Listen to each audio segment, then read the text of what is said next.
Om Nityananda Paramashivoham. Om Nityananda Paramashivoham. Om Nityananda Paramashivoham. Om Nityananda Paramashivoham. Om Nityananda Paramashivoham. Om Nityananda Paramashivoham. Om Nityananda Paramashivoham. Om Nityananda Paramashivoham. Om Nityananda Paramashivoham. Om Nityananda Paramashivoham. Om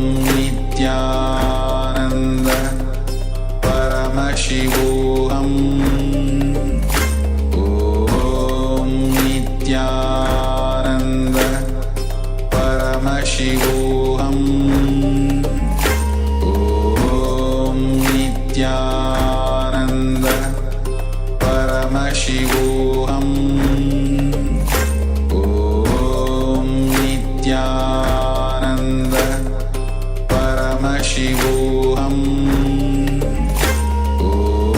Om Nityananda Paramashivoham. Om Nityananda Paramashivoham. Om Nityananda Paramashivoham. Om Nityananda Paramashivoham.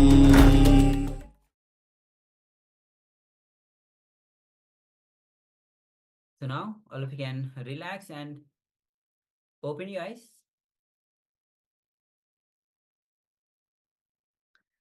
And start sharing what was revealed to you through your third eye.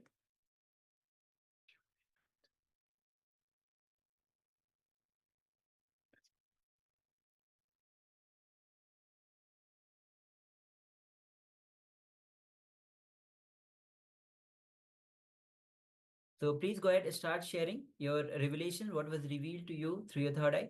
And also we have sharing of yoga. Ma Nityananda Paramashiva Parashakti has shared, I have a completion of my pattern and remember one powerful cognition, which Swami said, life has no purpose. And I cried when I did 20th asana while seeing the snake. That's wonderful, Ma. That's wonderful. You got the click. When you got the click, you manifested this and you completed it one pattern. So that's wonderful. And like this will, when you are doing yoga, you'll get some clicks in your life. So please do share and have the clicks. When you have the click and start sharing as well, when you share, this clicks get embedded more, gets more and more stronger. Patterns melt down much more. So we have started receiving the revelations of the third eye of the first round of our manifestation. Manite Chakra Rajaswarupni has shared a golden head like Egyptian pharaoh, big black eyes. Okay. And Ma Chen Hai Hu has shared, I saw peach blossom island with the great sun and golden sea behind it. And Lin Yanting has shared like mountain or Shiva face. Yes, Ma Ning shares a bird, and Ma Nitanda Paramashiva Parashakti also shares. First comes a scene of mountains and river, then two of Swamji's pictures. Yes, Ma. Thank Okay. you very much for everyone to everyone for sharing. If anybody wants to share, please go ahead. In a while, in a moment, we'll be projecting you the image for the verification.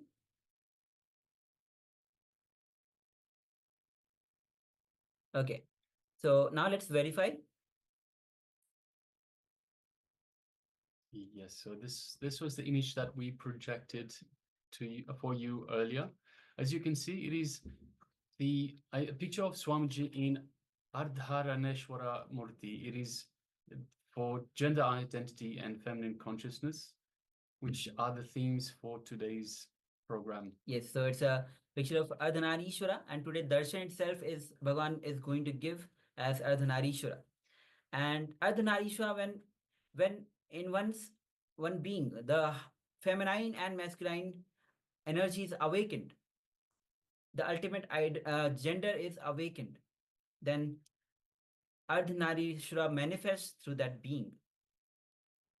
So as you can see, it's a picture of Swamiji himself in the form of Ardhanarishwara with varied color at the background.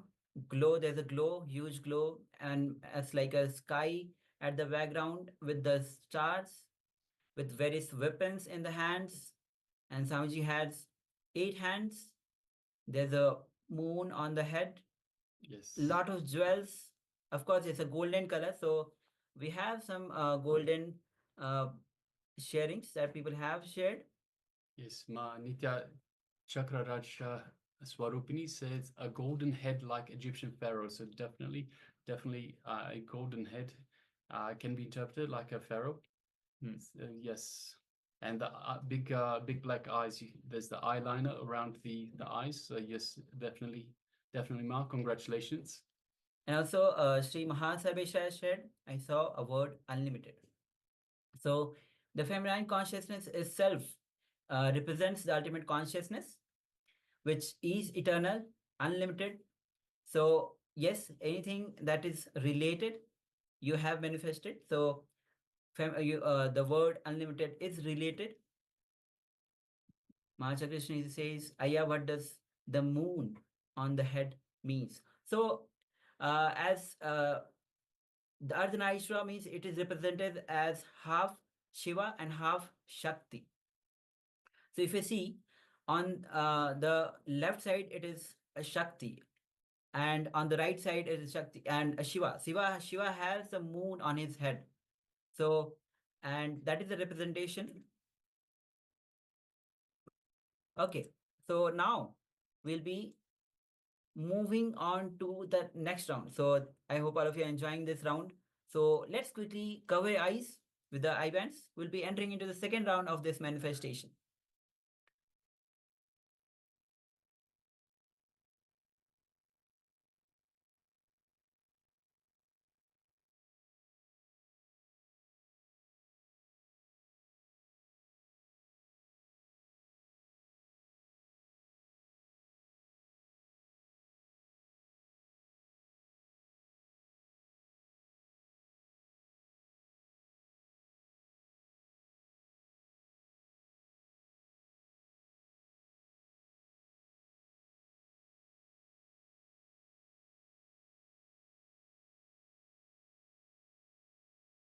I hope all of you have covered the eyes.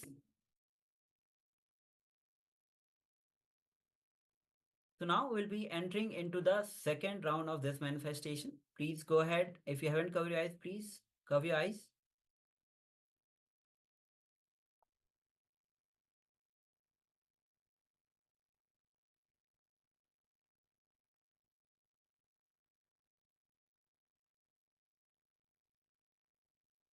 Okay, so now we'll be entering into the second round of this manifestation. Let's begin this manifestation. We are projecting the image on your screen.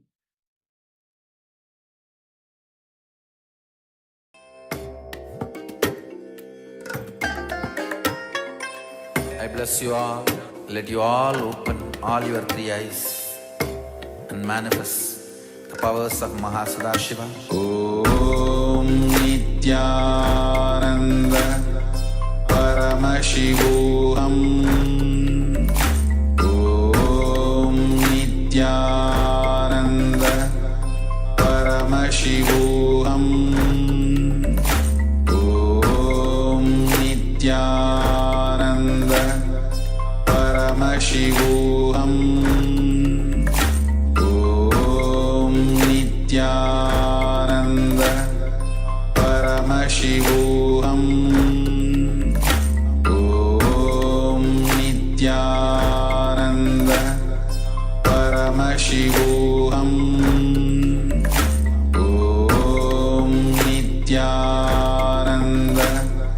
Paramashivoham. Om Nityananda Paramashivoham. Om Nityananda Paramashivoham. Om Nityananda Paramashivoham. Om Nityananda Paramashivoham. Om Nityananda Paramashivoham. Om Nityananda Paramashivoham.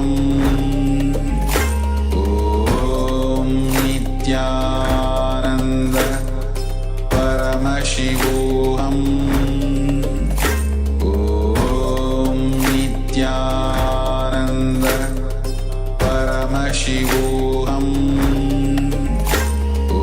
Om Nityananda Paramashivoham. Om Nityananda Paramashivoham. Om Nityananda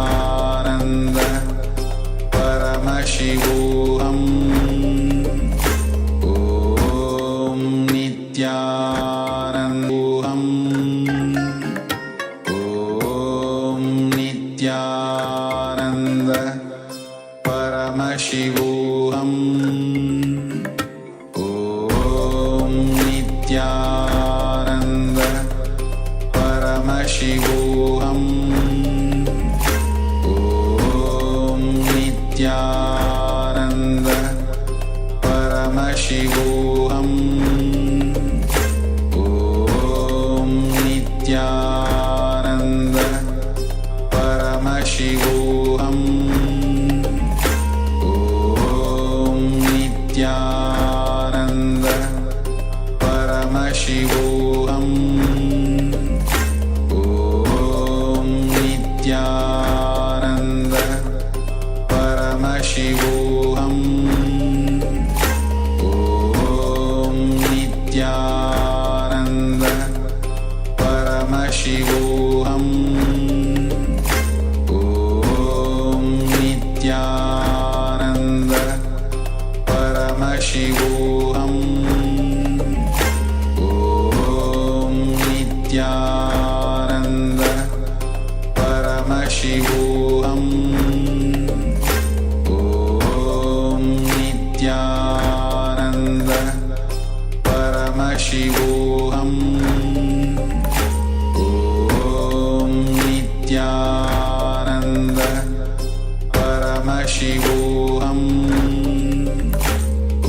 Om Nityananda Paramashivoham. Om Nityananda Paramashivoham. Om Nityananda Paramashivoham. Om Nityananda Paramashivoham. Om Nityananda Paramashivoham. Om Nityananda Paramashivoham. Nityananda Paramashivoham Om Nityananda Paramashivoham Om Nityananda Paramashivoham.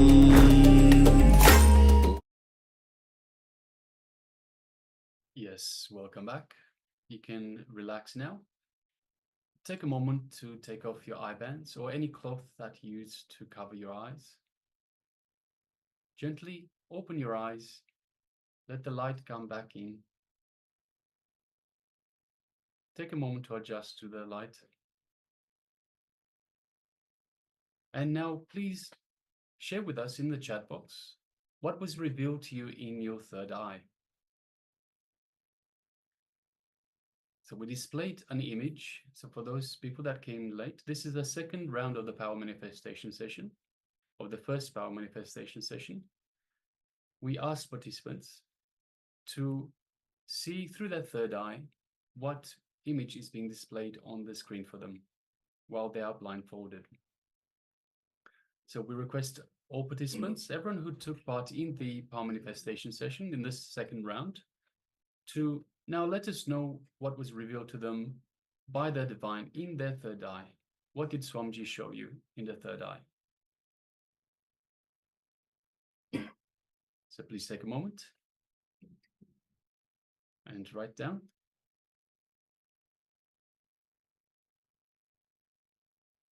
Yes, we have a few sharings already. Just waiting for everyone to have a chance to share their experience for this third eye power manifestation round. Yes, so we have some sharing from Manitya Chakra Rajaswarupini. She says penguin, black, white shirt or suit, white, blue flowers. Sri Mahasarveshra is sharing, I saw a girl, a water bottle, a stream. Yes. So yeah, please go ahead and share. Please, do not hesitate to share your revelations. Nityananda Paramashiva, Parashakti has shared like a small Mongolian yurt or tent in a forest or a fairy. Ling Yiting is shared, elephant head. Okay.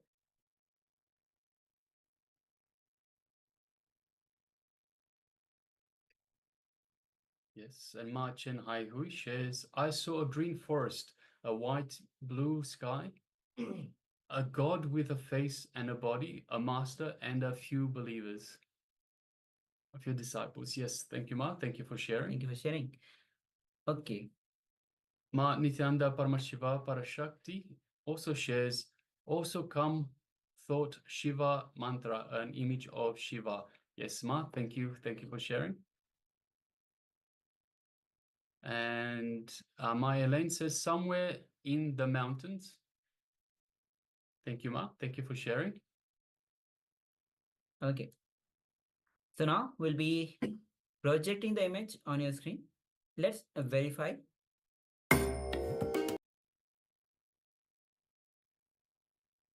Yes, so as you can see, it is an image of Shiva and Devi sitting together. Yes. So it's a image of the Gar Mandir from Adi Kailash itself. And those who have gone to Adi Kailash, have attended some programs, you must have the opportunity to be in the presence of Paramashiva and Parashakti herself.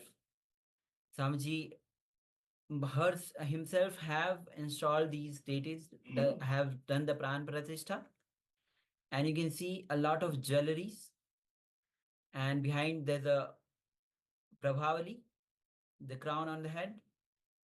So yes, Manitanda Paramashiva Parashakti says a thought came to mind, Shiva mantra, image of Shiva. So yes, very much so, Ma. It's Shiva and Devi. Also, Mailen said somewhere in the mountains. So Shiva is usually depicted in the mountains through the clouds, above the clouds. So that might be the connection there. Also, Ma Paramashiva Parashakti shared earlier, like a small tent. So the red curtains behind make it look like a tent. So yes, Ma. Sri Mahasharbeshwara, I saw a girl, a water bottle, and a stream. So yes, there is a feminine divine consciousness, divine being, which is Devi. So congratulations to all who manifested this power of third eye vision. Congratulations, well done. Okay, so now we'll be entering into our first session of today, as the theme itself is Ardhanarishwara. Deity itself is Ardhanarishwara, awakening the divine feminine consciousness in you. So now, so what is the divine feminine consciousness? The divine feminine consciousness embodies the essence of nurturing, creativity, and intuition. It is the sacred energy that flows through all beings. It represents the cosmic mother who nurtures and sustains all life. This consciousness invites you to connect with your inner wisdom, to embrace the qualities of compassion, receptivity, and collaboration. The divine feminine consciousness transcends all gender. It exists within everyone. It encourages everyone to honor our own emotions and intuition as vital aspects of our spiritual journey. And by aligning with this energy, we can experience profound healing and transformation. and Swami says that divine feminine consciousness, mother worship, is a unique gift from Vedic tradition to the whole world. Swami says he himself is a Shakta. And so awakening the divine feminine consciousness, when it is awakened, there is a huge balance between the masculine and the feminine energy inside us. So as Swamiji explains, we all of us have the masculine and the feminine energy within us, but in different proportion. But when it balances, the awakening of the divine feminine consciousness happens, which empowers you to recognize your connection with all the being and to celebrate the divine qualities. So, and it allows you to manifest life filled with love, creativity, and spiritual fulfillment itself. So now we'll be guided by Swamiji himself, as he'll be taking us through the divine feminine consciousness. Swami says that it is mother who holds the key. It is Devi who holds the key to enlightenment. So let's get ready. Yes, Come sir. to the space of listening. Let's begin.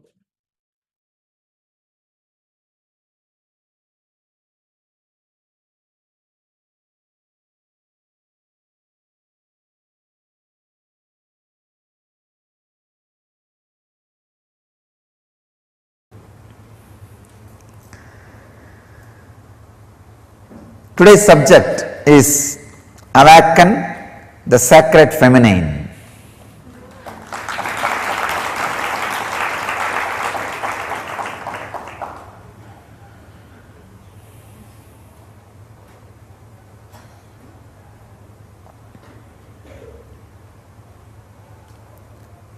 Understand the whole subject. Awaken the Sacred Feminine. All three are unique words. Only feminine energy can be given the word sacred. Have you ever heard sacred masculine?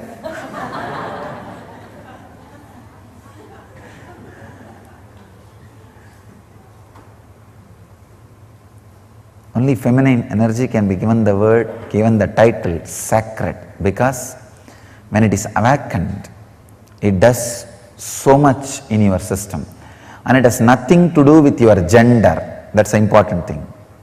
The gender, male or being female, nothing to do with it. It is something to do with your inner quality. And next word, awaken. Only the feminine energy, sacred feminine, need to be awakened. You already have too much masculine. The whole world is suffering with too much masculine energy. If at all politics can be handed over to women, so much good would have happened to the human society, human civilization. Unfortunately, see, if it was handed over to women, it would have been completely family-based civilization. So naturally, everybody would have had their basic needs. All the basic needs would have been supplied to the whole world. Only the feminine energy need to be awakened. Only that can be called as sacred. Let me define the sacred feminine. Understand? The extraordinary creativity. Creativity will never be possessive.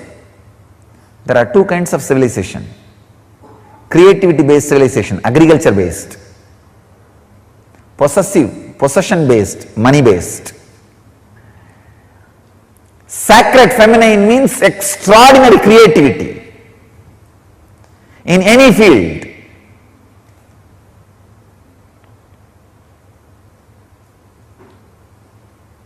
Why it is associated with the word feminine?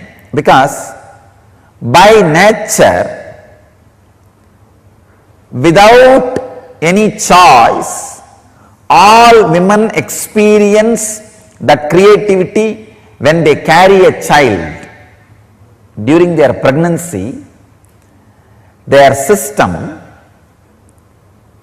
even if they are unconscious about the feminine energy, even if they don't know anything about feminine energy, when they carry a child, their body is made to go through, experience sacred feminine.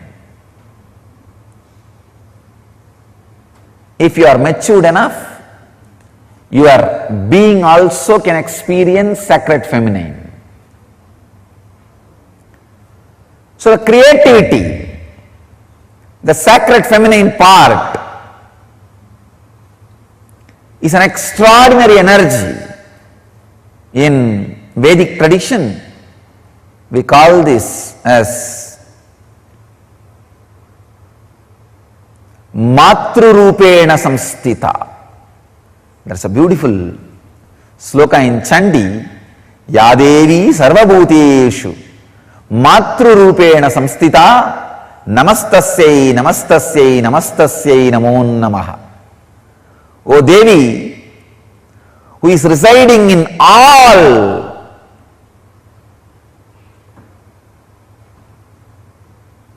beings, Bhuteshu. Even the beings word is not a complete translation. Whatever exists, Sarva Bhuteshu, Matrurupena Samstita, in the form of ultimate creativity, Mother, Matrurupena Samstita, who is residing, Namastasyai, Namastasyai, Namastasyai Namo Namaha. I bow down, I bow down, I bow down, I surrender. It's amazing stotra. The Vedic tradition, there are two literature, 700 slokas, which can directly give you to enlightenment, lead you to moksha. One 700 sloka is philosophy, Bhagavad Gita. The other 700 sloka is technique, Chandi, Sabdasati, which can directly lead you to enlightenment just by reciting. Nothing else need to be done. See, Bhagavad Gita is linguistic importance. Understand, try to practice. Chandi is phonetic importance. Just reciting. Nothing else. Just reciting. It can lead you to enlightenment. In Bhagavad Gita, it is more working like a light based. Means if you read, understand, cognitive shift and experience enlightenment. Here, with Chandi, It is working on sound, just a very phonetic sound. Chant or listen, enough. Work happens inside you. They call it Saptasati, 700 on Devi, the sacred 700 verses on Devi. That is the ultimate sound vibration. I can tell you, I have read lakhs of mantras, but nothing like Chandi. Nothing like Chandi. When you recite, you can feel inside your body that creativity getting expressed. The sacred feminine getting awakened. And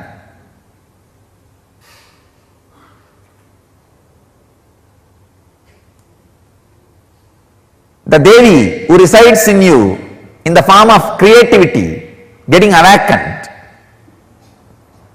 The whole body will feel the intense energy just by the sound.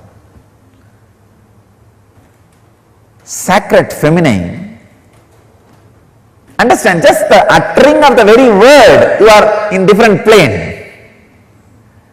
Your mood is different.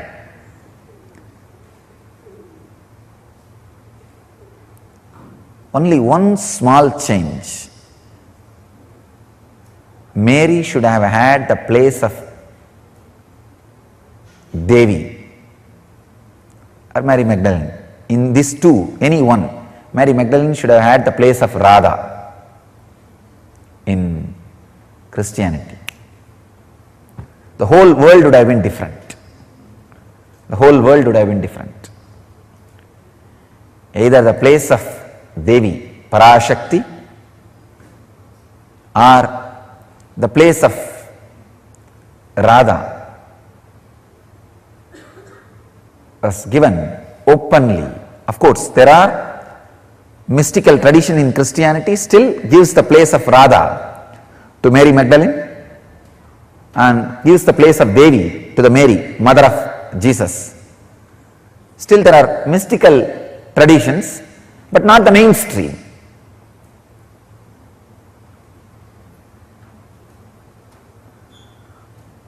The unique contribution to the spiritual consciousness from Vedic tradition is sacred feminine worship as the mainstream tradition. I tell you, even if everything Vedic tradition gave is lost in some tsunami or earthquake, just if this worship of women, worship of mother, the sacred feminine tradition, if that is retained, then the whole thing can be revived. Because that is the seed. That is the seed. Hinduism has at least 10,000 subsects. I can say at least. Because each master is one sect, one sampradaya, one tradition. Hinduism has at least 10,000 sampradayas. I am saying at least. If all sampradayas are lost for some reason, only this one sampradaya, the Devi worship, mother worship, is retained. I will tell you, whole thing can be brought back. Because the whole thing is centered on this one, mother worship. Mother worship carries the blueprint, the hologram of the whole Vedic civilization. Just this one book, this 700 sloka. All the Hindu Sanskrit literatures, Vedic Sanskrit literatures, if you put together, it will be at least 10 million, at least 10 million slokas. Means crore, I am saying minimum. Because Mahabharata itself is 100,000, 1 lakh. Like this, surely we have thousands of books. At least 10 million we have. If all the 10 million lost except the 700, this Chandi, the verses on the sacred feminine energy, I tell you, the whole Hindu tradition can be revived. The whole Vedic tradition will come back.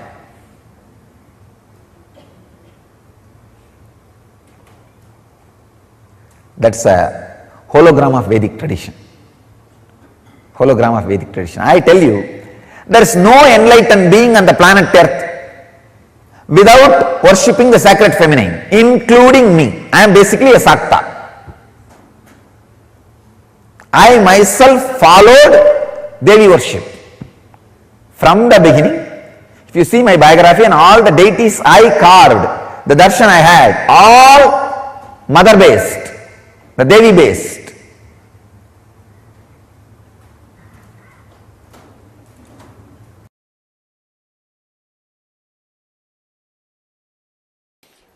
Yadevi sarvabhuteshu maya rupena samstita namastasyai namastasyai namastasyai namo namaha.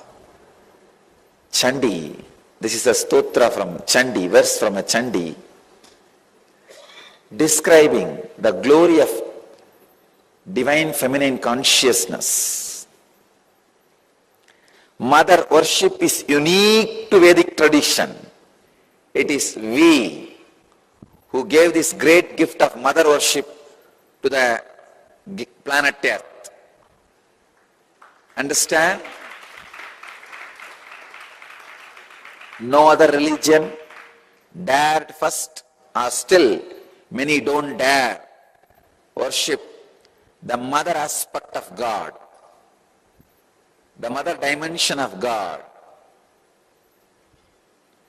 It is we first time started the mother worship, introduced mother worship to the universe.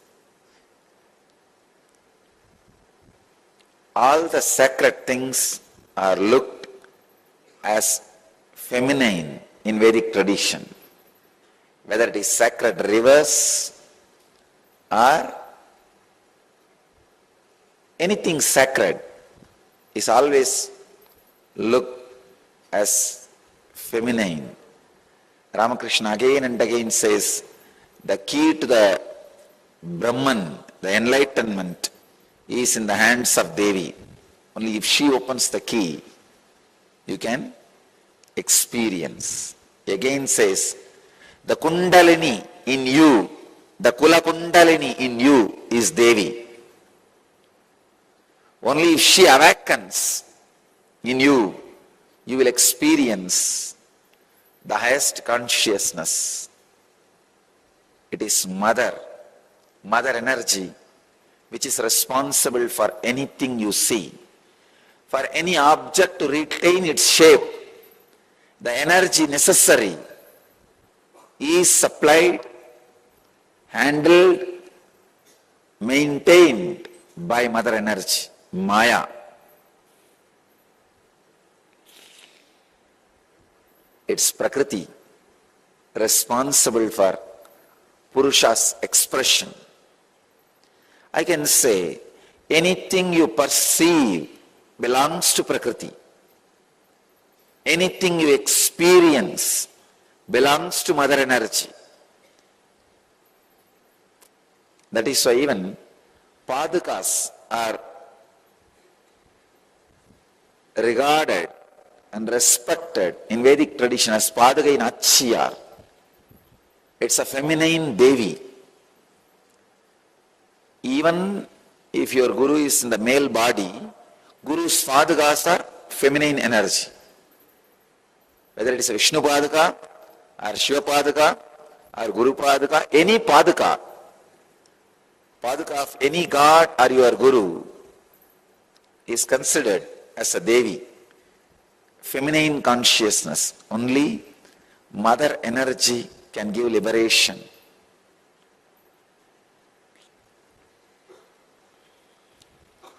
I can say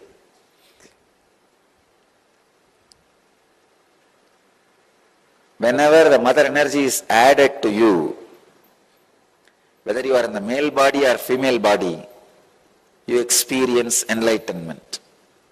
The pure mother energy, unadulterated by any other thoughts, is enlightenment. The source of creation, the source of sacredness, source of divine is mother energy.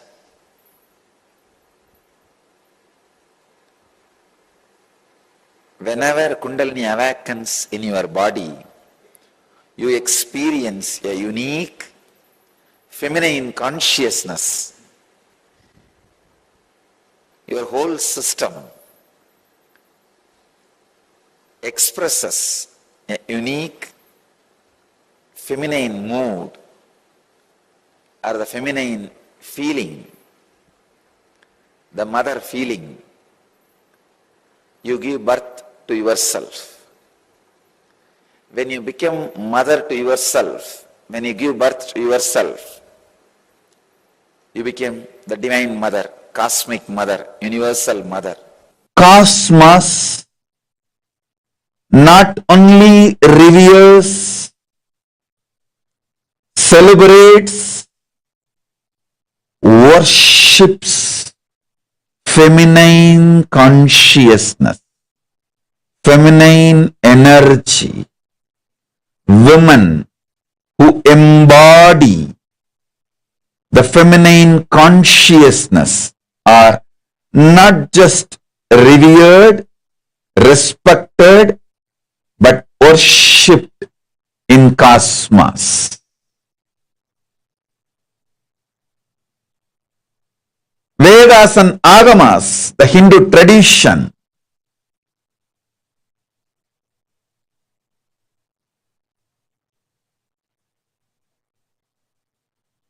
not just gives equal right to women, it reveres, honors, it worships. In Hindu tradition, everything worthy of worship, gods, rivers, everything is named in a feminine expressive way.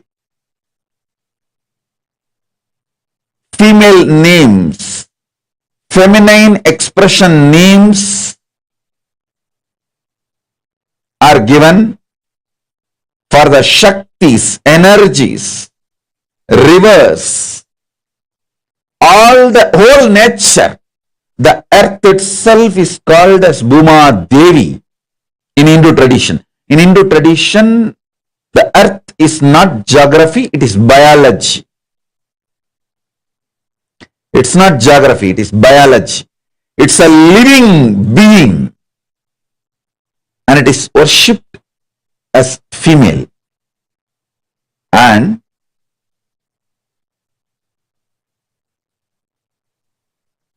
all rivers, Ganga, Yamuna, Saraswati, Narmada, Sindhu, Kaveri, other than Brahmaputra, one river as exemption, all rivers are given feminine name. Hindu tradition is the oldest tradition worshipping divine in the form of women, female form, Devi. Hinduism as a separate sampradaya called Shakta Sampradaya. Worshipping feminine energy, worshipping the highest source of the universe in the form of women, worshipping God in the form of women is in Hindu tradition. I tell you, it's not that just Hinduism gives equal right to women. Hinduism reveres women, honors women,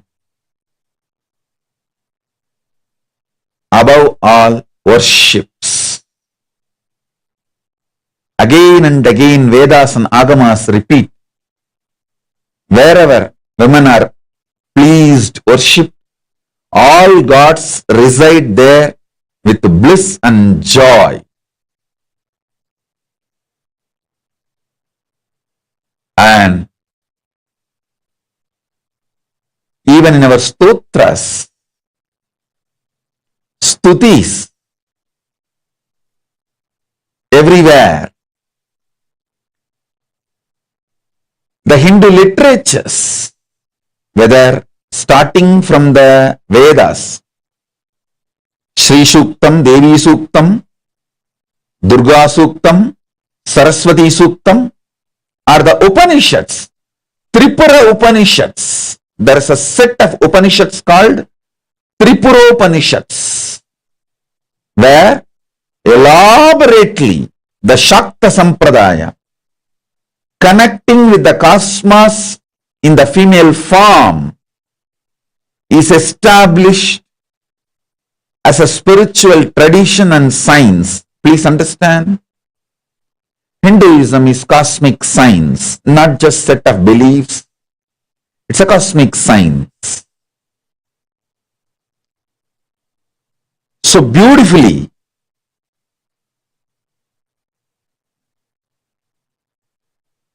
Vedas, Upanishads reveal connecting with the cosmos in the form of feminine consciousness, in the form of female energy as woman, mother.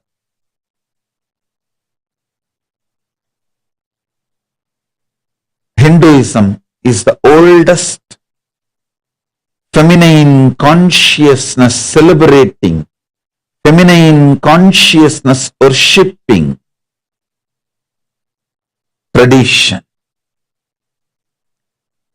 From Vedas, Suktas or Upanishads, then the Tantras, Nigamas, Agamas, Puranas, everywhere. Hinduism reveres, respects, honors, above all worships. Worships women, worships female consciousness,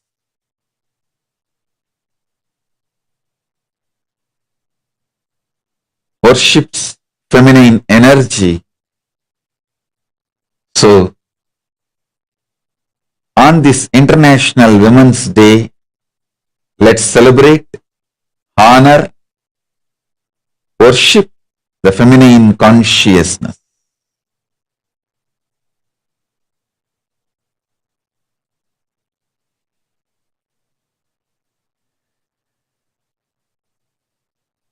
So once again, I thank everyone, all the recipients of today's awards, for doing what you are doing and being who you are. In Hindu tradition, even the source of the cosmos is described as Shakti, Paramashiva Shakti, inseparable manifestation of Paramashiva. Paramashiva and Paramashiva Shakti is the same one being manifesting in two forms for you to relate with.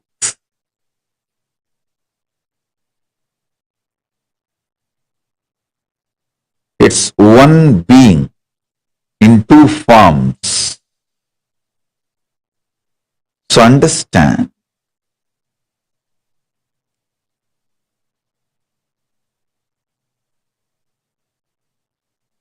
it's the oldest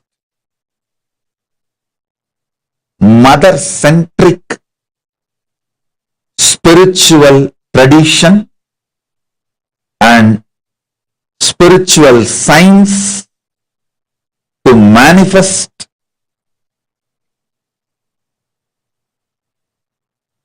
all the great things of the cosmos,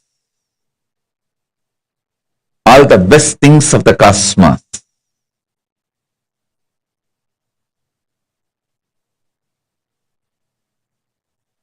I should say, unique contributions of Sanatana Hindu Dharma, the oldest living civilization, is feminine consciousness, means Devi worship, Shakti Puja, Shakta Sampradaya, and the science of Nijavatara and Archavatara, where the gods, goddesses take form as the human being or the form as the deity.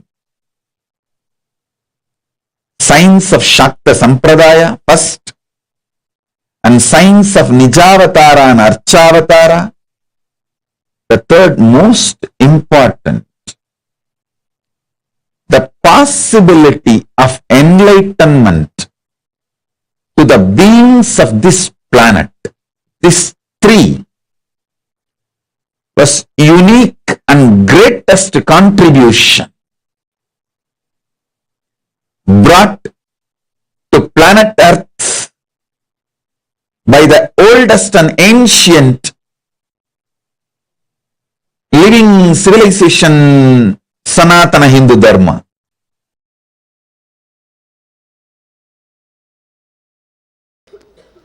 Please understand, first and foremost relationship is mother. Ability to learn, even idea to relate, starts with mother. How to relate starts with mother. Understand? Your idea to relate, your ability to relate starts with mother. Mother's contribution in your life, either by doing some things or by not doing some things. Please understand, even if she was not there in your life, the impact of that remains forever.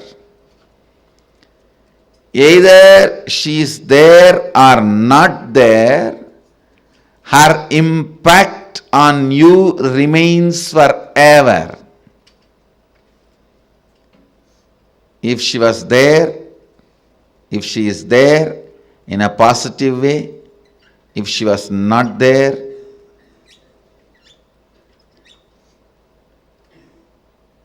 her absence impacts you forever, I tell you. Mother is too important way to connect what do you think as life.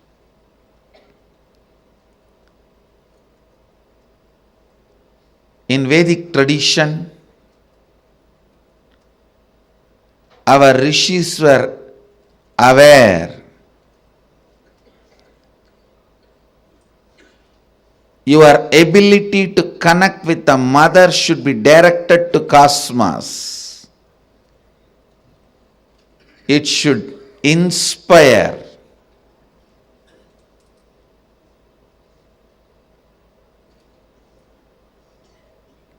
It should awaken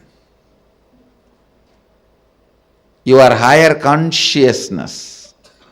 It should inspire your higher consciousness to express through you. It should awaken your higher consciousness.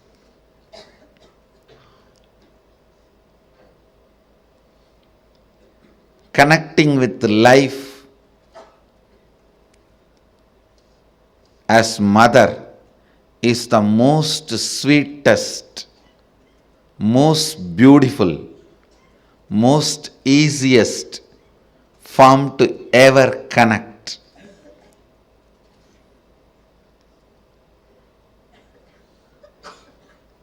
Please understand, my childhood was full of spiritual experiences. amazing spiritual masters, great yogis like Raghupati Yogi, Vibhudananda Puri, the personalities of their stature, Ram Surat Kumar, Annamalai Swamigal, Sadhu Om, I can list the personalities, great spiritual personalities. And I was exposed to all the spiritual thought currents and traditions like Vedanta, Saiva Siddhanta, Shaivism,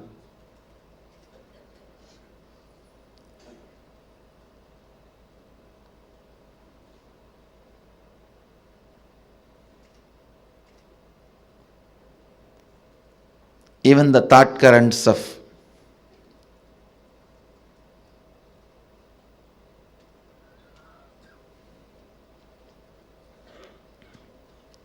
Sankhya, Yoga, Nyaya Vaiseshika, Purvamimamsa, Uttaramimamsa, various yogic sampradayas. But I tell you, I found most easiest, most powerful, most inspiring, most exciting way to connect with life as the form of mother. It's mother worship. I myself chose. After being exposed to so many spiritual masters, experiences and philosophies, I tell you, if you want tremendous peace and healing in your inner space, choose mother worship.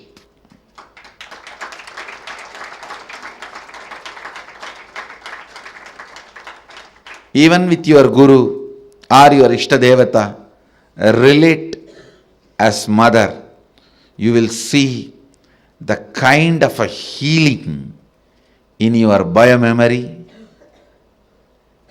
It will lead to extraordinary healing, unimaginable healing, extraordinary completion, unimaginable completion. Blessed are those who had responsible mother till you became 14. Actually, till 14 only you need. Till you become physically matured, you need mother. Blessed are those who had life around their mother till 14. I tell you, till 14 if you had mother living around you, living with you, then you know how to connect with mother. You don't need a separate lesson. Connect with the divine the same way.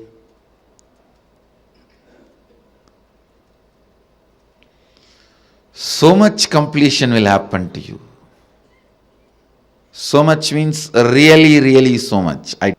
People will experience so much motherliness from you in everything, I tell you. When motherliness starts oozing out in you, even the chair on which you sit will become complete. It won't feel the heaviness of you. It will feel you as a blessing.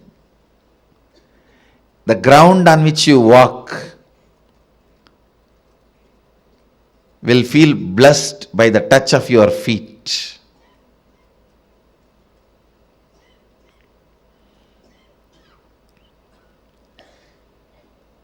The air you breathe will be blessed. People whom you see with your eyes will experience that love and compassion. I tell you, nothing can be compared to receiving the love of motherliness and sharing, radiating the love of motherliness. If you can't radiate, receive and radiate, whoever you may be, you waste your life. You are missing one of the major dimensions of your life. Whether you relate with your Guru or your God, it can be any God, Shiva, Vishnu, Parvati, Durga, Kali, Ganesha, Subramanya, any God. If you can relate with the tremendous motherliness, if you can perceive motherliness from your God and Guru and radiate that motherliness to the people around you, you have succeeded in the game of completion. You will bring so much completion into you and to others. So much completion into you and to others.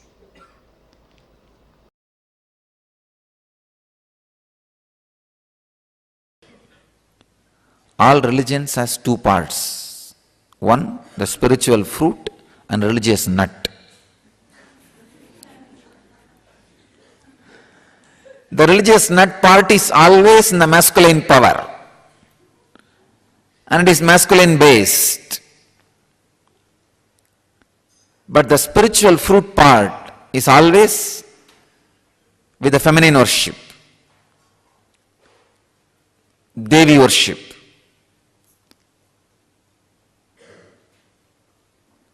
All spiritual groups, civilizations, has this mother worship, and that contribution, that mother worship, that very concept, that very truth is from Vedic civilization, Vedic tradition. All the rivers, all the sacred things of the nature, everything is feminine for us.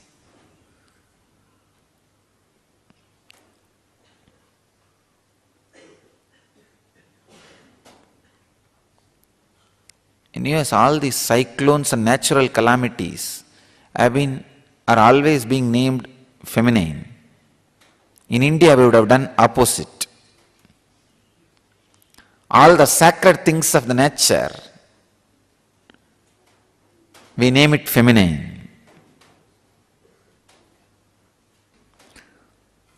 All the things and energy which creates, we name it in a feminine way. So understand, the mother worship is the great contribution to the spiritual civilization by the Vedic tradition, from the Vedic tradition.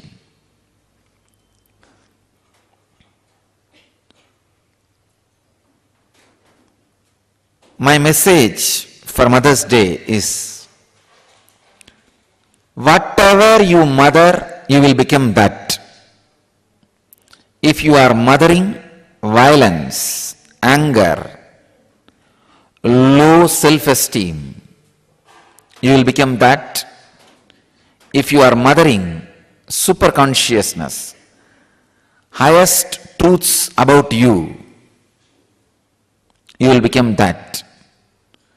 So decide on Mother's Day to mother cosmos in you. Start mothering cosmos so that you will become cosmic mother. If you mother the cosmos, you will become mother of the cosmos. The only way to become mother of the cosmos is mother the cosmos. Continuously mother cosmic consciousness inside you by unclutching. Live these great truths by mothering it again and again and again. Mothering cosmos is what I call unclutching. Unclutching from ordinary things so that you can mother cosmos inside. The essence of mother worship is mothering cosmos in you.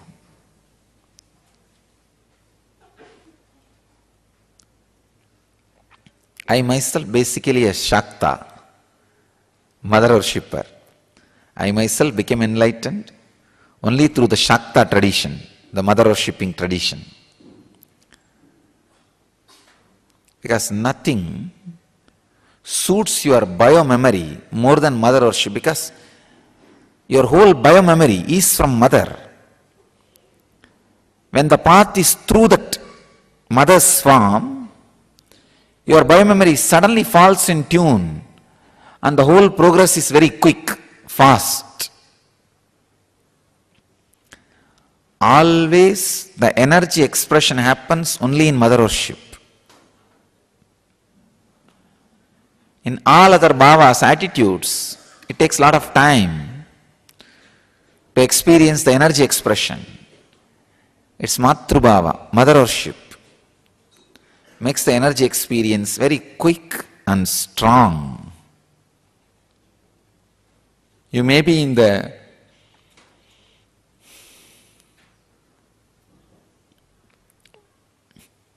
body of a female or body of a male, but if you start mothering the cosmos inside you, you will become cosmic mother. If you see each form of those 10 different dimensions, it represents one great principle, Kali, the principle of enlightenment. Means, if you see her, she is the embodiment of cosmic causal body from where everything comes out. Dark color and holding knowledge sword in one hand and the severed ego head in another hand, giving abhaya and varada.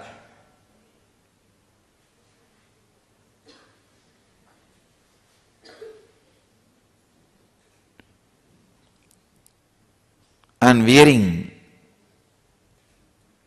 many severed heads on as a garland.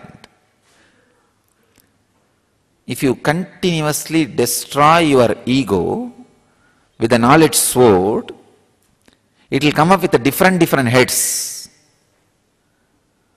All the different heads which are severed, she wears as garland, and the final blow given to the ego, the final head which is destroyed, she holds in the hand.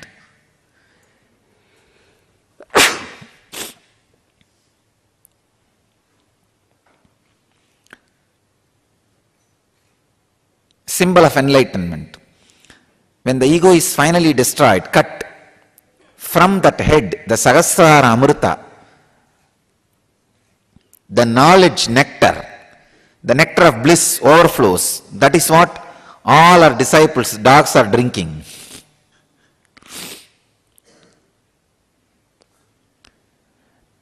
When your ego is cut by the knowledge sword, she gives the boon and protection. Abhaya is protection, Varada is boon. Tara, Chinnamasta, all these are great expressions of different aspects of enlightenment. Mother worshipping tradition is enlightenment based tradition. It is not social laws Understand? Always the masculine part of the religion is socio-political laws. What you should do, how many times you can marry, how many times you can eat, how many times you can do this. But the feminine part is enlightenment-based tradition. All the secrets of enlightenment is kept in the feminine worship traditions. So whatever religion you may belong to, explore the feminine worship tradition part of that religion. You will become enlightened. This is a key I give you. Why do you think I added Anandeshwari in the same Murti? Because actually people ask me, Swamiji, you could have put Devi Murti separately. I said, no. I am afraid later on some of my sannyasis may move her out or cover her with a cloth. That is why I decided both will be in same Murti, inseparable. They should not be able to separate it. Because all the traditions which has become monastic based, the monk based, removed the mother component from the original source.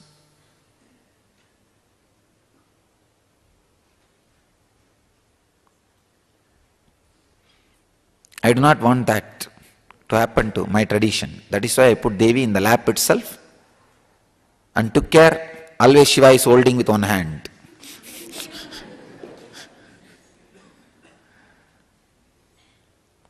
Because usually the socio-political laws, the masculine part takes over and the feminine part gets destroyed.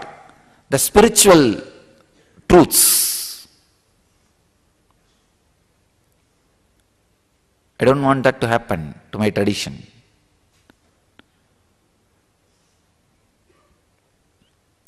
Mother worship is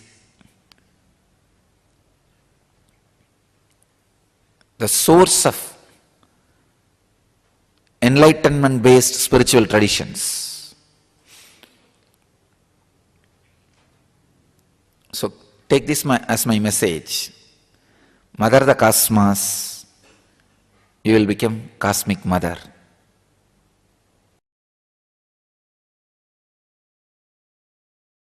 That is the reason I put Devi on the lap of Shiva, not even separately.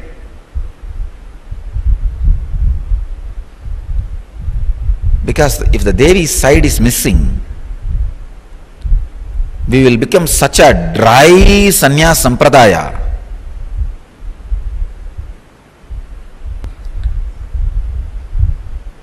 It is feminine energy and the Devi aspect which keeps man not becoming terrorist.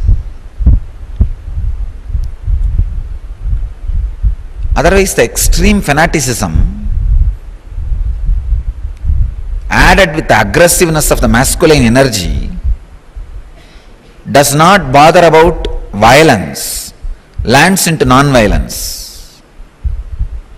Little bit of feminine touch, the love dimension added, people will not become violent, terrorists. They will be more loving, compassionate, caring, cultured.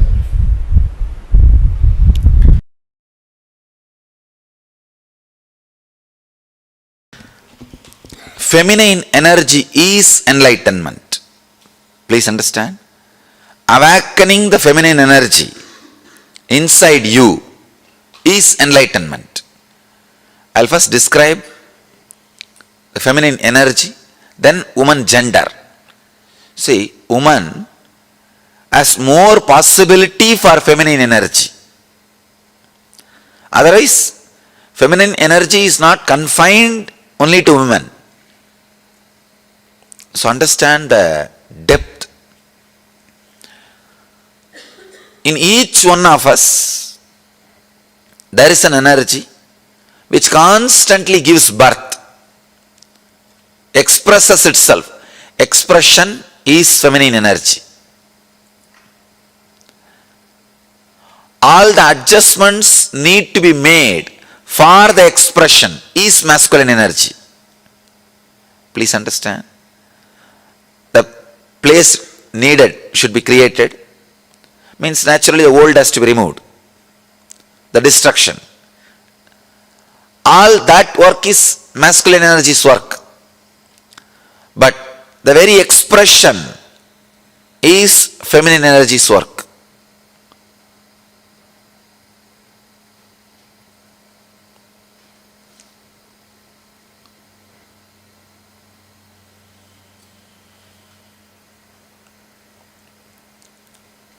If you see our deities, they will have two wives, almost all deities. Please don't think it's two women, two aspects of feminine energy. One, the aspect which gives the fulfillment, physical pleasure. The other aspect gives fulfillment emotionally as a mother. One aspect which gives fulfillment physically as a beloved, the other aspect which gives fulfillment emotionally as a mother. The very being, the very basic thing of the human consciousness, it can play both the roles. When you awaken feminine consciousness in you, you will see that you are radiating physical fulfillment and emotional fulfillment, which is enlightenment. Practically, which is enlightenment. I'll describe the Arunachala story. The story of Arunachala.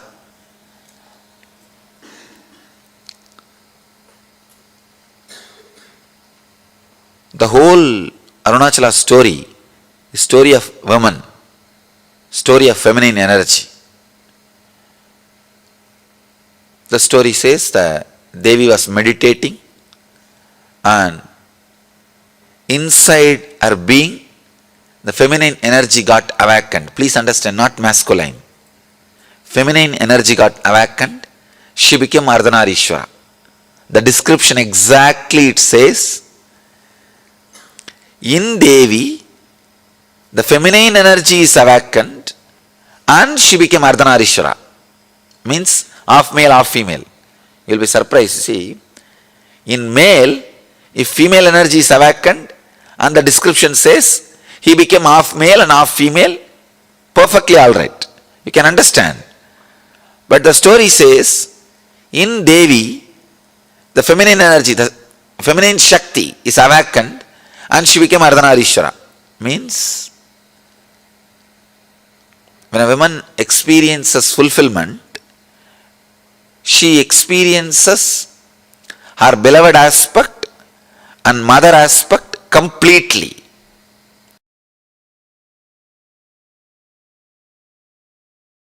By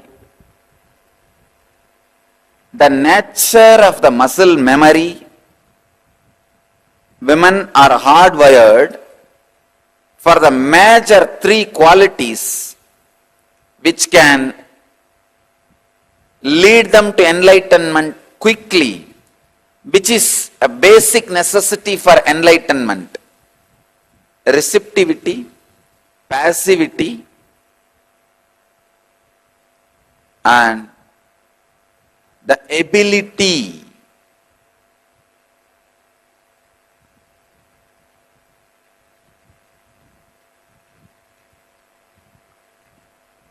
for experiencing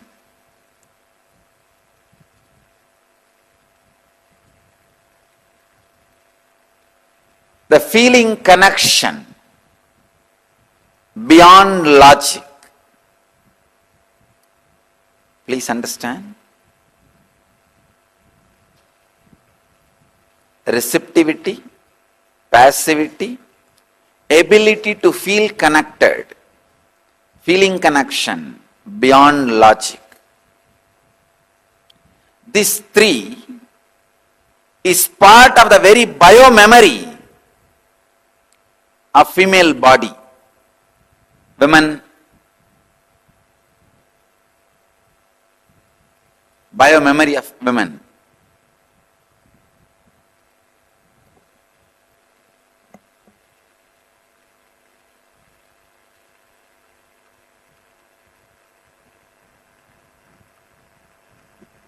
receptivity, the ability to receive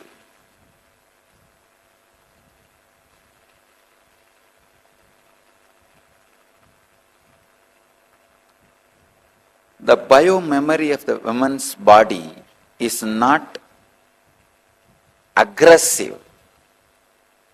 It is based on receptivity, receiving.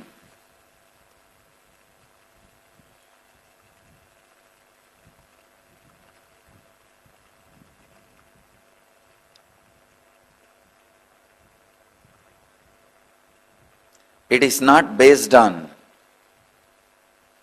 violence. It is based on passivity.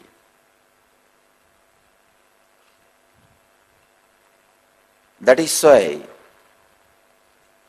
sannyas or brahmacharya is lot more easy for the beings in women body than in masculine body. Even if you are in masculine body, when you experience the enlightenment, physiological mutation happens in your system. You just go beyond the masculine, feminine identification, an identity.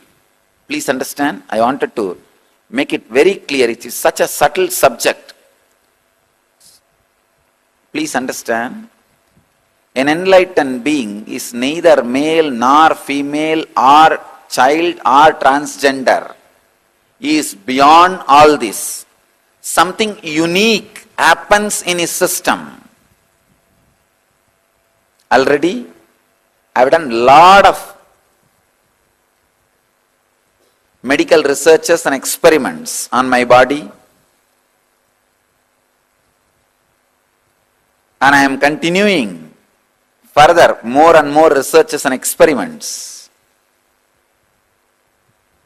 I will bring it to the world in right time, in a proper context, how an enlightened body is beyond masculine and feminine. Because during the enlightenment experience, the physiological mutation happens. Please understand, during the Satori, first experience, psychological mutation happens. And during enlightenment, physiological mutation happens.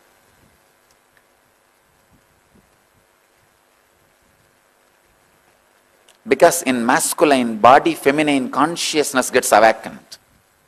It gets awakened so strongly, the physiological mutation happens.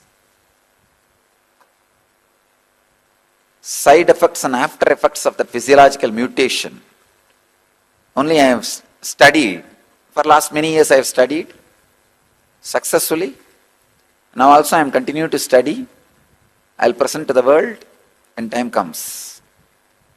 I wanted to insist this one important thing. By nature, feminine biomemory, women's muscle memory is for receptivity, passivity, and feeling connection beyond logic. For enlightenment to be transmitted to you, you need to feel connected to something which is little beyond your logic. But masculine biomemory is in constant insecurity and fear. It is justified. Men say, no, we go out and do business and we are cheated, exploited. So we need to develop a shield of protection, security, and we need to think logically. Okay, it is justified. I am not saying your insecure feeling is unjustified. But what to do? Enlightenment happens only when you are able to feel connected. Women, by nature, have the extraordinary capability to feel connected beyond logic. Men should evolve in that direction, should create those higher qualities to achieve and experience and express enlightenment.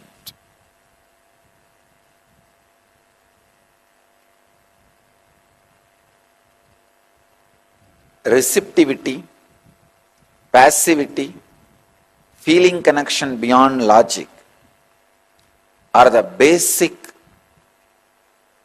requirement for you to radiate enlightenment, the complete fulfillment. When you are receptive, passive, just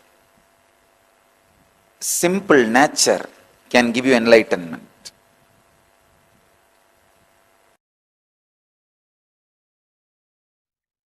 Yes, welcome back from that wonderful set of discourses, a video amalgamation of videos from the Supreme Pontiff of Hinduism on divine feminine, divine consciousness. So we had a number of questions in the chat. So for those of you that have asked questions, please have a look. We've responded to your questions. There's also Ma Nitya Chakra Raja Swarupani that is asking, so further on, Swamiji said he himself is a Shaktar. So yes, a Shaktar is a mother worship, a divine feminine worship. We've provided the definition further up. Then why is he not an incarnation of Devi but Paramashiva? So we must understand Paramashiva is the source of everything. Paramashiva is everything. So from Paramashiva, Devi is the feminine aspect of Paramashiva. So, yeah. So does that answer your question, Ma? So the Devi, so Devi is the creative energies, is the Shakti itself, the Kundalini energy itself. So out of Paramashiva came the creation. So this part of Paramashiva is the creation part, the creation aspect of Paramashiva is the feminine aspect of Paramashiva. So anything feminine is sacred, of course, and the creative part of Paramashiva is Devi. And so yeah. Okay, so Swami says beautiful about the awakening the divine feminine consciousness. Swami says the key to enlightenment is in the hands of Devi. Only when the feminine consciousness is awakened in you, you will achieve the ultimate consciousness. And when you, and in Hindu tradition, Swami says, in Hindu tradition, Vedic tradition, this is the mother worship is the greatest gift given to the whole humanity from the Vedic tradition. And still, even if everything, all the traditions are destroyed, only if Devi worship, mother worship is kept alive, the whole Hindu, Sanatana Hindu Dharma can be revived, because that is the essence of, contains the whole essence of Hinduism. So Swami says by very own biomemory of woman, very biomemory of woman is passive, receptive, and ability to go beyond the logic. So compared to male, which are more prone to which are more aggressive, movement biomemory is more passive, receptive. At the same time, ability to go beyond the logic is much more easier. That is why somebody says it is, if females become sannyasis, brahmacharis, it is much easier for them than compared to the masculine body biomemory. So that is why again and again, even Swami says that I am a Shakta, Devi worshipper. He has received initiation from Kuppamal, and he saw the Devi in as darshan. He saw Sri Yantra, and And Swamiji has, through various gurus, Swamiji has received various initiations, various traditions, and Shakta is one of the tradition that Swamiji has been initiated into. So now we'll be entering into and also Swamiji says that uh, everything that is sacred we name as divine feminine. All the rivers except one river, and so everything, even the name of the land itself has been named with the feminine. Bhuma Devi, even the land which is geographical land, that also has been named, and the name of the Bhugol and Bhuma Devi. Bhuma Devi is the word that is used for the land itself. Even the earth has been named as uh, in the as Devi. So whole sacred, anything that is sacred is feminine. So now we'll be entering into the internalization exercise. So let's get ready. Now, Yes, so as Swamiji pointed out, feminine is anything which is life. So it will be passive because it doesn't need anything from the outside. So anything that needs something from the outside is only masculine. Feminine has everything it needs inside. So we'll take a few minutes. We'll be projecting the screen, the exercise on the screens for you to refer to. But first, let's look into your life and identify the aspects of your life when you have expressed your masculine energy. So where you expressed the masculine parts of your body, the masculine cognitions, the masculine energy of your body. So that'll be step number one. Step number two will be looking into your life and identifying the aspects where you've expressed your feminine energy. So first step, masculine energy, and second step, the feminine energy. And for third step, we'll be looking at anything which is masculine and just give up the masculine energies, the masculine aspects of you, such that you can move towards enlightenment, so you can become enlightened. So we'll decide to drop these in order to facilitate our enlightenment. So we'll be projecting this on your screen shortly. so look into yourself. The first step, as Maharaj said, everything that is masculine in you, wherever you have expressed masculine energy in you, that is going to the first step that you will be penning down. In the second step, wherever you have expressed the feminine energy, anything that is passive, anything where you felt receptive and ability to go beyond the logic. So in this second step, you'll be penning down all the feminine aspect, wherever in your life you have expressed the feminine energy.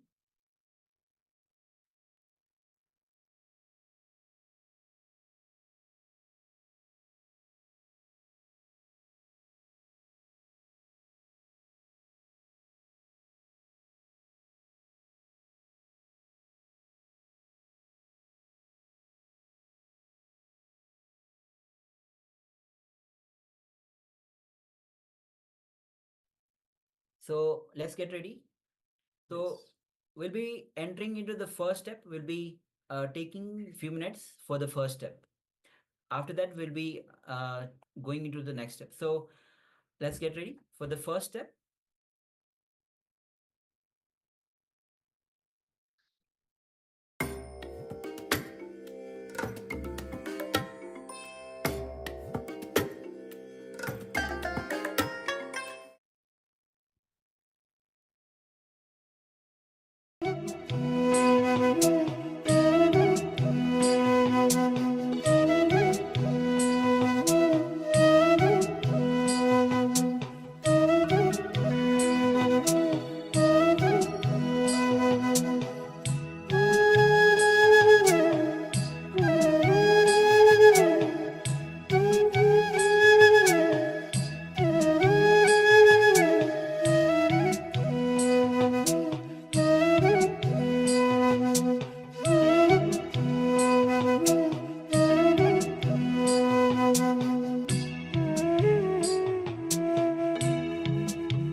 So we request participants to look into their life and identify the aspects of your life when you have expressed your masculine energy.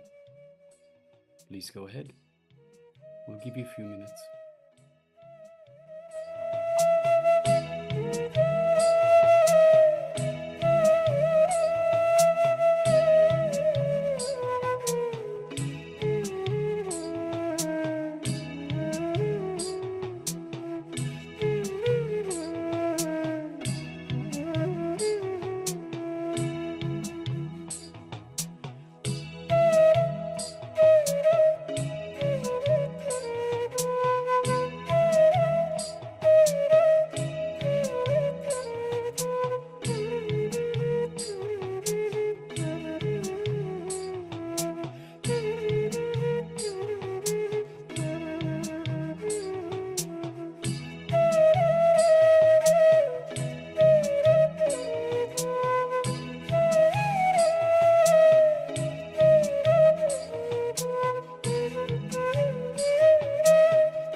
Now, look into your life and identify the aspects of your life when you have expressed your feminine energy. Aspects of your life where you have expressed your feminine energy. Please go ahead, pen these down.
let's move on to the third step. Anything which is masculine, if you just give up, you will become enlightened. So let's decide to give up what is masculine in us. Please take a few more minutes.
Yes. So after this internalization exercise, where you had penned down all the aspects of feminine, all the aspects of masculine,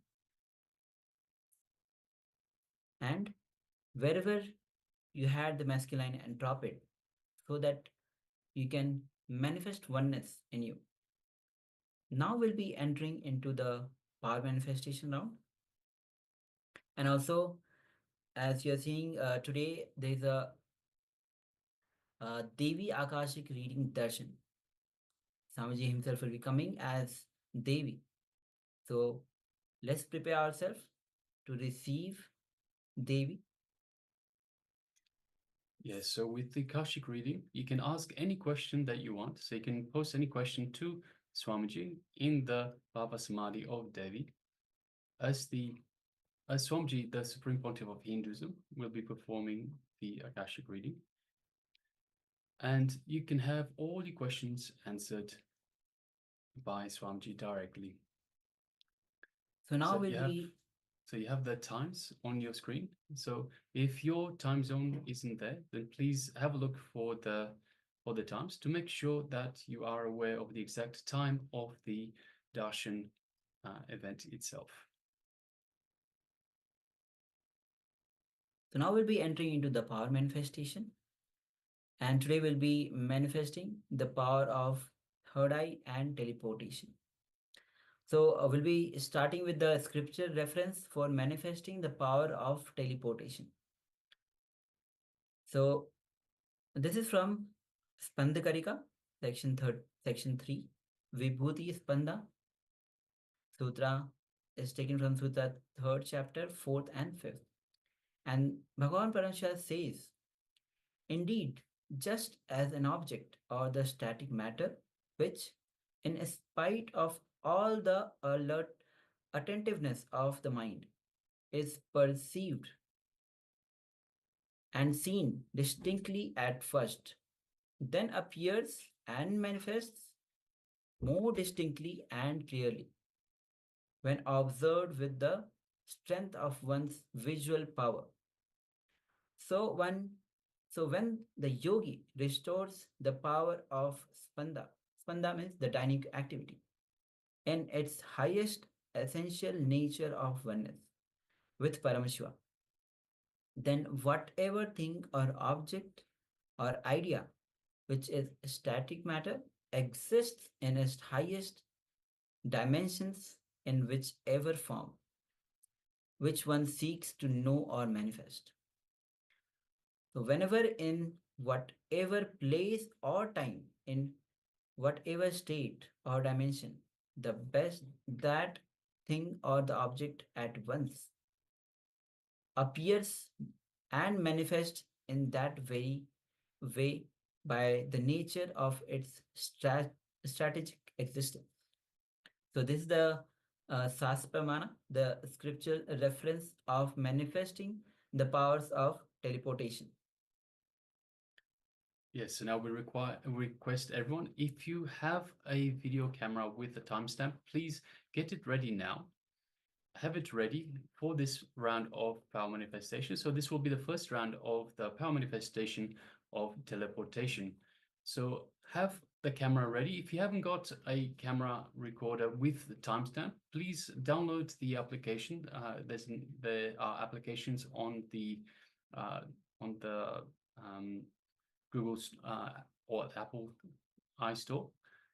So you can get the application from the store and start recording your power manifestation. Now, for this power manifestation, you will require 2 cups, as well as in this round, we will be teleporting vibhuti. So vibhuti or bhasma is the fine powder that we use for the forehead, as well as to apply on the arms and a few other parts of the body. So I request everyone to please go ahead and prepare these. Take a couple of minutes. So prepare your camera, as well as 2 cups, 1 empty and 1 with vibhuti or bhasma, as it's also known. If you haven't got vibhuti, then have a look for another fine powder. So you can have a look for perhaps some kumkum, turmeric powder, any fine powder, organic. So please make sure you have an organic powder. And let's settle down and be ready for the power manifestation session.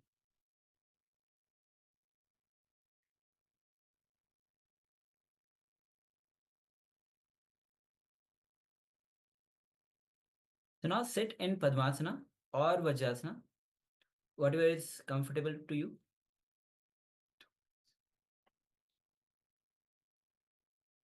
If you haven't have the cup with you, please take a moment to bring all the items required for this manifestation.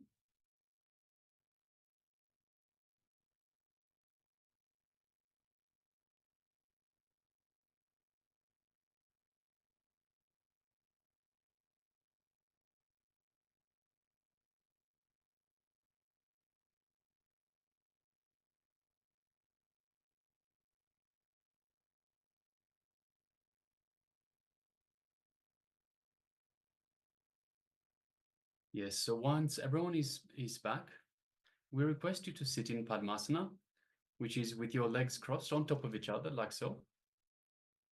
Or in Vajrasana, which is sitting on your knees with your buttocks comfortable on the heels. So those are the two best positions for this power manifestation.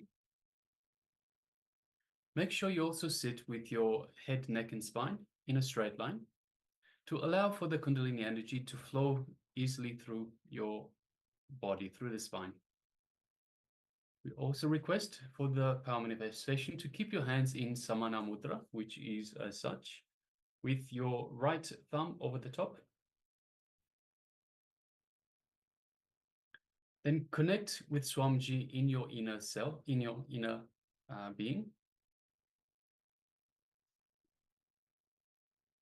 And start chanting the Mahavakya.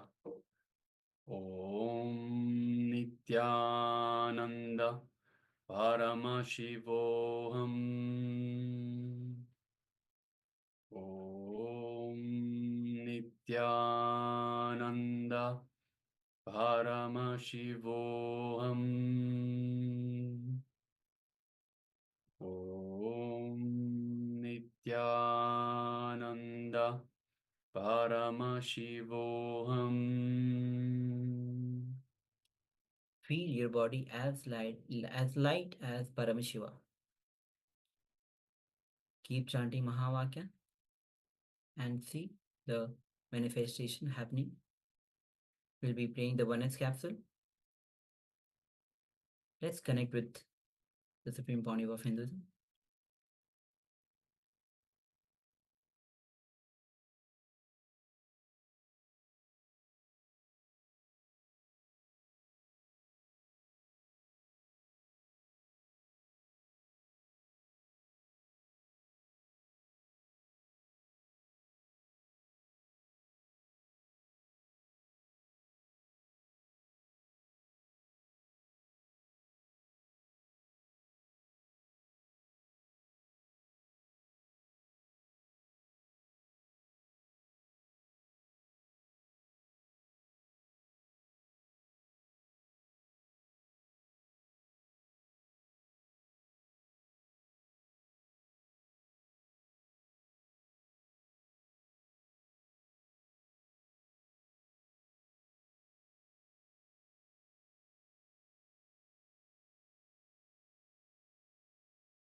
Paramashivoham.